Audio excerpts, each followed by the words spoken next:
Hello viewers, இந்த வீடியோவில் நம்ம எதை பற்றி பார்க்க போகிறோம்னா Godzilla and Kong the new empire படத்தில் காட்ஸிலாக்கும் காங்க்கும் ஒரு ரீமேட்ச் வந்திருக்கும். அந்த ரீமேட்ச் எதுக்கு வந்துச்சு, அதுக்கு பின்னாடி என்ன விஷயம் இருக்குது அப்படிங்கிற இன்ட்ரெஸ்டிங்கான டீட்டெயில்ஸ் பற்றி தான் இந்த வீடியோவில் பார்க்க போகிறோம். ஸோ அதனால் வீடியோ ஸ்கிப் பண்ணாமல் கடைசி வரைக்கும் பாருங்கள். நீங்கள் நம்ம சேனலுக்கு புதுசாக வந்திருந்தீங்கன்னா சப்ஸ்கிரைப் பண்ணிவிட்டு பாருங்கள்.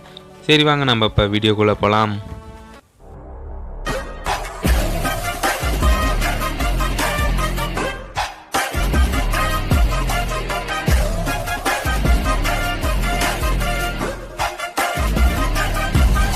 சேனலுக்கு கொஞ்சம் ஆதரவு கொடுங்க. உங்கள் பொண்ணான கையை கொண்டு அந்த பெல்லில் தட்டிடுங்க. அவங்களுக்கு சப்ஸ்கிரைபர் 5-10 ஏறுனா அவங்க மனசு சந்தோஷப்படும். ரைட்டு. இந்த படத்தோட செகண்ட் ட்ரைலர் ரிலீஸ் பண்ணியிருந்தாங்க. அதில் பார்த்தீங்கன்னா நிறைய இன்ட்ரெஸ்டிங்கான சீன்ஸ் எல்லாம் இருந்துச்சு. அப்படி ஒரு சீன் தான் காட்ஸிலாக்கும் காங்குக்கும் நடந்த ரீமேட்ச் சீனு. சரி ஓகே, காட்ஸிலா எதுக்காக காங்க அட்டாக் பண்ணிச்சு அப்படின்னு கேட்டிங்கன்னா, என்னோட கணிப்பில் ஃபஸ்ட்டு ரீசன் என்னவா இருக்குன்னா, ஆல்ரெடி லாஸ்ட் பார்ட்டில் காட்ஸிலா விசஸ் காங் அந்த படத்தில் 2 டைம் சண்டை போட்டிருக்குங்க ரெண்டுமே. அந்த இதில் ஃபைனல் ஃபைட்டாக மெகா காட்ஸிலா வில்லனாக வந்து சண்டை போட்டிருக்கும் காட்ஸிலாவோட. ஸோ காட்ஸிலா கில் பண்ணுறதுக்காக காங்கும் சேர்ந்து சண்டை போட்டிருக்கும். இதை புரிஞ்சுக்கிட்ட காட்ஸிலா வந்து காங்கோடு சேர்ந்து சண்டை போட்டு அந்த மெகா காட்ஸிலாவை வின் பண்ணியிருக்குங்க. அதுக்கப்புறமா காட்ஸிலா வந்து காங்கை பார்த்து போகும். அப்போ காங் வந்து திருப்பி சண்டை போடுறதுக்காக எந்திரிச்சு நிற்கும் ரெடியாக. ஆனால் அப்போ பார்த்தீங்கன்னா காட்ஸிலா வந்து காங்கை அட்டாக் பண்ணியிருக்காது. அதுக்கு பதில பார்வையாலேயே இது என்னோட இடம், நீங்கள் வரக்கூடாது, திரும்பி வந்தீங்கன்னா உன்னை கொன்றுவேன், உன்னோட பிளேஸ் ஆலோயத்தை தான், நீ அங்கே தான் இருக்கணும் அப்படிங்கிற மாதிரி பார்த்துருக்கும். அதுக்கு காங்கும் சரிங்கிற மாதிரி கையில் இந்த ஆக்ஸை கீழே போட்டு நின்றுக்கும். அந்த இடத்துல காட்ஸிலா வந்து காங்கை விட்டுட்டு போகலை, லாஸ்ட்டாக ஒரு வார்னிங் கொடுத்துட்டு தான் போயிருக்குது. இது எப்படின்னா ரியல் லைஃப்பில் இருக்க ஒரு ஃபார்முலாவை எடுத்து அப்ளை பண்ணியிருக்காங்க. அது என்னென்னா, இந்த அனிமல்ஸ் எல்லாம் தனக்குன்னு ஒரு பிளேஸை க்ரியேட் பண்ணி வச்சுருக்கோம். அந்த சர்க்கிள்குள்ளே வேறு ஏதோ அனிமல் வந்துச்சுன்னா போய் சண்டை போடும்.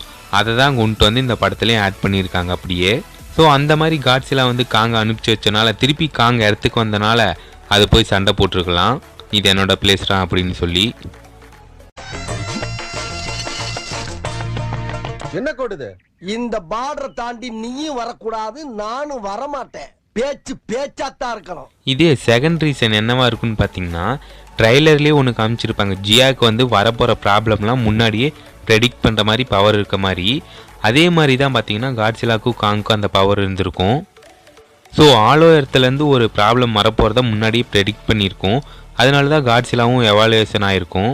அதுக்கப்புறம் எவன் வந்தாலும் சரி ஆலோயத்துலேருந்து போட்டு பொழக்கணும் அப்படிங்கிறதுக்காக காட்ஸிலா வெயிட் பண்ணிட்டு இருந்திருக்கும். அந்த சமயத்தில் காங் வந்திருக்கும். ஸோ அதை பார்த்துட்டு அட்டாக் பண்ணியிருக்கோம். இத்தனைக்கும் பார்த்தீங்கன்னா காங் வந்து பிரம்மியில் மறைஞ்சு தான் போயிருக்கும் தப்பிச்சு. ஸோ அதனால் காட்ஸிலாவுக்கு தெரியாமல் அதை அட்டாக் பண்ணிட்டு இருந்திருக்கு. அப்புறம் கடைசியாக அது காங் தான் தெரிஞ்சதுக்கப்புறம் அட்டாக் பண்ணுறதை ஸ்டாப் பண்ணியிருக்கலாம். அப்புறம் சேர்ந்து ஸ்கார் கிங்கோட ஃபைட் பண்ண போயிருக்குங்க. இதில் பார்த்தீங்கன்னா தெரியாமல் தான் காட்ஸிலா காங் அட்டாக் பண்ணியிருக்குன்னு நினைக்கிறேன்.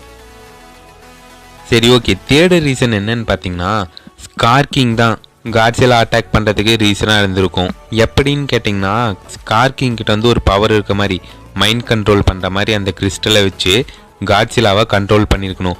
எப்படி சீமுவை கண்ட்ரோல் எடுத்துச்சோ அந்த மாதிரி காட்ஸிலாவையும் தன்னோட கண்ட்ரோல் எடுத்துக்கிட்டு காங்கு கூட சண்டை போட வச்சுருக்கணும். ஏன்னா காங் ஆல்ரெடி அந்த ஆலோயத்தில் போய் ஸ்கார் கிங் கூட சண்டை போட்டு ரூல் பண்ண நினச்சனால அதை பூமியிலே வச்சு அழிக்கணுங்கிறதுக்காக காட்ஸிலாவை யூஸ் பண்ணியிருக்கோம்.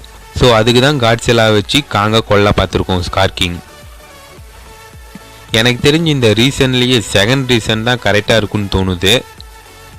பட் தெரில எப்படி வைக்கிறாங்கன்னு, பார்க்கலாம். படம் வந்ததுக்கப்புறம் தான் தெரியும் எதுக்கு சண்டை நடந்துச்சுன்னு. சரி ஓகே காய்ஸ், உங்களுக்கு இந்த வீடியோ பிடிச்சிருந்துச்சுன்னா லைக் பண்ணுங்கள், உங்கள் ஃப்ரெண்ட்ஸுங்களுக்கெல்லாம் ஷேர் பண்ணுங்கள்.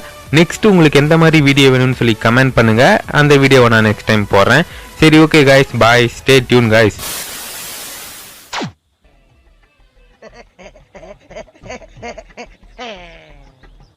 சரி ஓகே, நம்ம சேனலை மறக்காமல் சப்ஸ்கிரைப் பண்ணிடுங்க, லைக் பண்ணிடுங்க.